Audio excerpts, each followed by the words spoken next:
Concluindo com a quinta parte, essa exposição relacionada ao pecado original, quero agora mostrar, explicar como os defensores dessa doutrina interpretam de maneira equivocada os capítulos 6 e 7 de Romanos. Porque eles dizem aqui, por exemplo, no capítulo 7, a partir do versículo 7, diz o seguinte: que diremos então? Que a lei é pecado? De modo nenhum. Mas eu não teria conhecido o pecado a não ser por meio da lei, porque eu não teria conhecido a cobiça se a lei não tivesse dito, não cobice. Mas o pecado, aproveitando a ocasião dada pelo mandamento, despertou em mim todo tipo de cobiça, porque sem lei o pecado está morto. Houve um tempo em que sem a lei eu vivia, mas quando veio o mandamento, aqui ele está falando da consciência, de tempo de criança que não tinha consciência do bem e do mal, agora chega essa fase. Mas quando veio o mandamento, o pecado reviveu em mim e eu morri. E verifiquei que o mandamento que me havia sido para a vida, esse se tornou mandamento para a morte. Porque o pecado, aproveitando a ocasião dada pelo mandamento, me enganou e por meio do mandamento me matou. Assim a lei é santa e o mandamento é santo, puro e justo e bom. Então aquilo que é bom se tornou morte para mim? De modo nenhum. Pelo contrário, o pecado, para mostrar-se como pecado por meio de uma coisa boa, causou minha morte, a fim de que, pelo mandamento, o pecado mostrasse toda a sua força de pecado. Porque bem sabemos que a lei é espiritual. Eu, porém, sou carnal, vendido à escravidão do pecado, porque nem mesmo compreendo o meu próprio modo de agir, pois não faço o que prefiro, sim o que detesto. Ora, se faço o que não quero, concordo com a lei que é boa. Neste caso, quem faz isso já não sou eu, mas o pecado que habita em mim. Porque eu sei que em mim, isto é, na minha carne, não habita bem nenhum, pois o querer o bem está em mim, mas não realizá-lo. Porque não faço o bem que eu quero, mas o mal que eu não quero, esse faço. Mas se eu faço o que não quero, já não sou eu quem o faz, e sim o pecado que habita em mim. Aí, agora ele diz aqui, assim concordo com a lei, quando quero fazer o bem, mas reside em mim, o mal reside em mim. Porque, segundo o homem interior, tenho prazer na lei de Deus, mas vejo nos meus membros outra lei que, guerreando contra a lei da minha mente, me faz prisioneiro da lei do pecado nos meus membros. Minha miserável homem que sou, quem me livrará do corpo dessa morte? Aí ele mesmo responde, graças a Deus por Jesus Cristo, nosso Senhor. E ele continua no versículo 1 já de Romanos 8.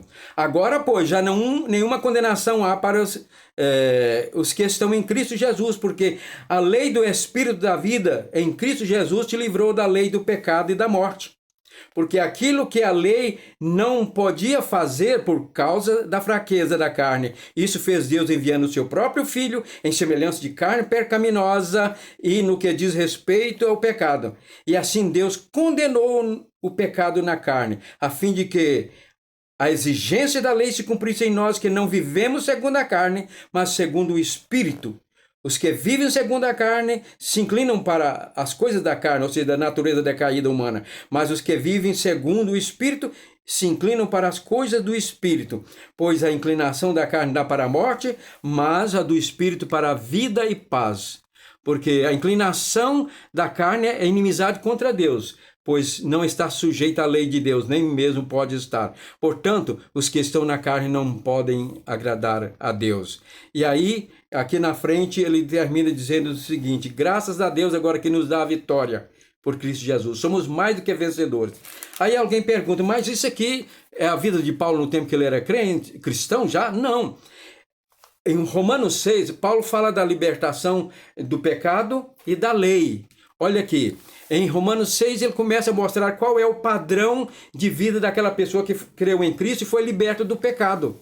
Ele diz aqui, ó, que diremos, pois? Então, continuaremos no pecado para que a graça aumente ainda mais? Romanos 6, versículo 1. De modo nenhum, como viveremos ainda no pecado nós que já morremos para ele? Ora, ou será que vocês ignoram que todos os que fomos batizados em Cristo Jesus fomos batizados na sua morte? Aqui está falando batismo simbólico de morrer com ele simbolicamente. Fomos sepultados com ele na morte pelo batismo para que, como Cristo ressuscitou dentre os mortos pela glória do Pai, assim também andemos nós em novidade de vida, em uma vida nova.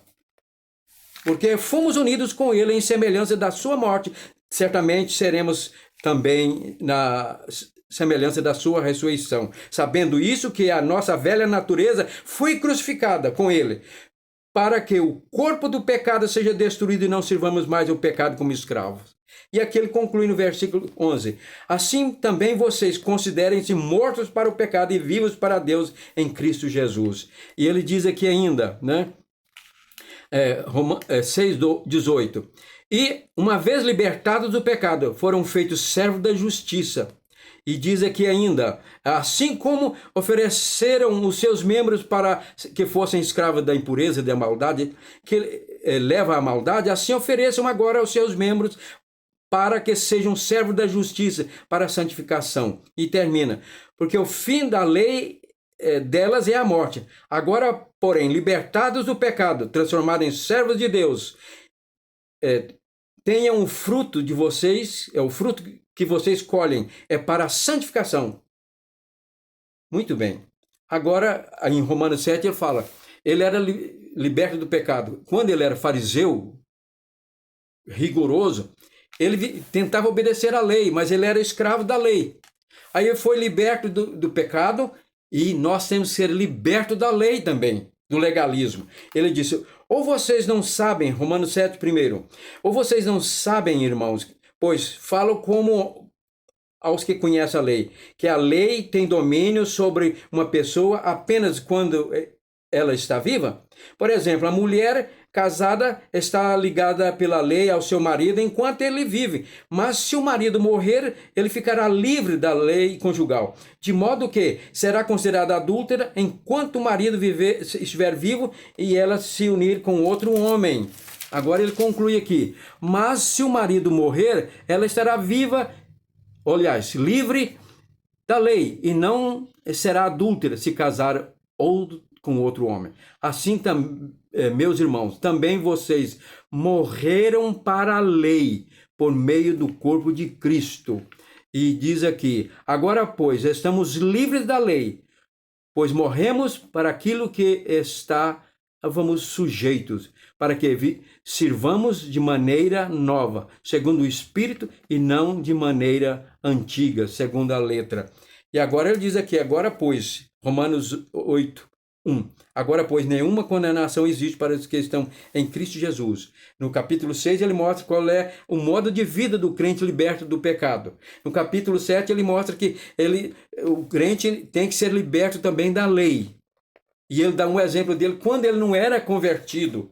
Aqui ele está falando do tempo que ele era fariseu rigoroso, não era quando ele já era apóstolo. Não seria uma contradição. Ele fala que está liberto do pecado no capítulo 6, exorta todo mundo a ser liberto do pecado, andar em justiça, e agora vai dizer que ele não faz o que quer, é um coitado escravo do pecado. Ele está falando da sua vida antes de conversão, conhecer Jesus. E no capítulo 8, cumpre-se tudo aquilo que foi exigido lá no capítulo 6, pela graça de Deus e Espírito Santo, o cristão pode viver uma vida santa e nova em Cristo Jesus, mais do que vitorioso. É isso aí. É um assunto longo que dá palestra para uma semana, mas estou aqui apenas fazendo uma síntese e você pode ver, lendo e refletindo e conferindo. Repito, Paulo aqui está falando do tempo que ele era descrente, era fariseu rigoroso. Não no tempo que ele era apóstolo, citando o seu exemplo de conflito interior, sem ser convertido.